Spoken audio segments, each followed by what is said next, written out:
In this video, we will be discussing about the practical applications of heating effect of electric current. So when I say practical applications, I mean to say the usual examples that we observe in our daily lives. The generation of heat in a conductor is an inevitable consequence of electric current. Yes, we discussed about this point even in the previous videos that whenever a chemical energy is expended by a source like a battery or a cell, not all of the energy is converted into electric energy. Only some part is converted into electrical energy while the other part is left out or emitted out as heat. So, the electric laundry iron, electric toaster, electric oven, electric kettle, and electric heater are some of the familiar devices based on Joule's heating. So, we know what's Joule's heating, Joule's law of heating, which is H is equal to I square RT, which means heat is proportional to the square of the current, proportional to resistance, and proportional to time. So based on this particular law, electric laundry iron, electric toaster, electric oven, electric kettle and electric heater work. We also know that the electric heating is also used to produce light as in the case of an electric bulb. So this electric bulb is glowing because of heat produced. A strong metal with high melting point such as tungsten, which has a melting point of 3380, is used for making bulb filaments. So we know a lot of heat is produced to light up the bulb.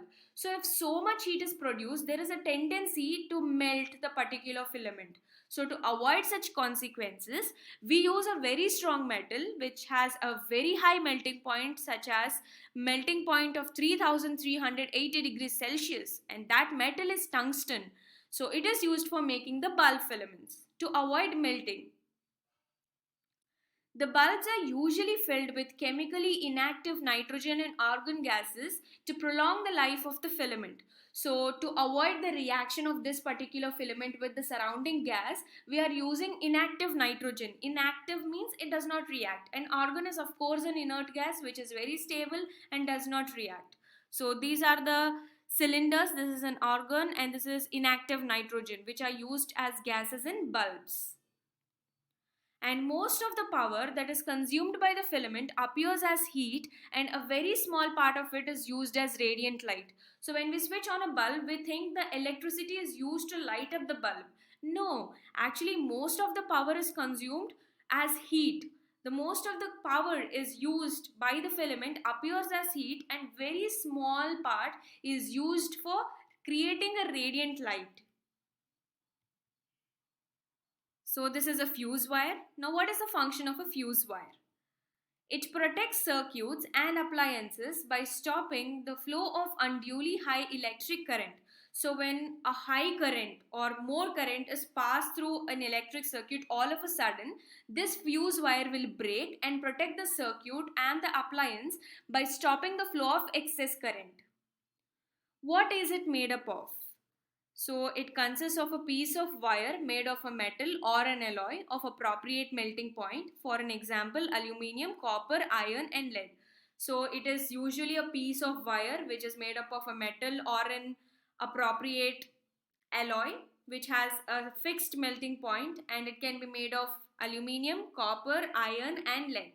So this is an electric fuse. I hope most of us have it at home. So how does it work? When a current larger than the specified value flows through the circuit, the temperature of the fuse wire increases. This melts the fuse wire and breaks the circuit. So it is very simple. So we already discussed that this fuse wire is made up of a constant or a fixed melting point. So when higher current or large amount of current is passed through the circuit than the specified value, then the temperature of this fuse wire will increase because more current is flowing. So since the temperature increases, the fuse wire melts and breaks the circuit. And when the circuit is broken, there is no current flow, and thus it protects the appliances and circuits. Thank you.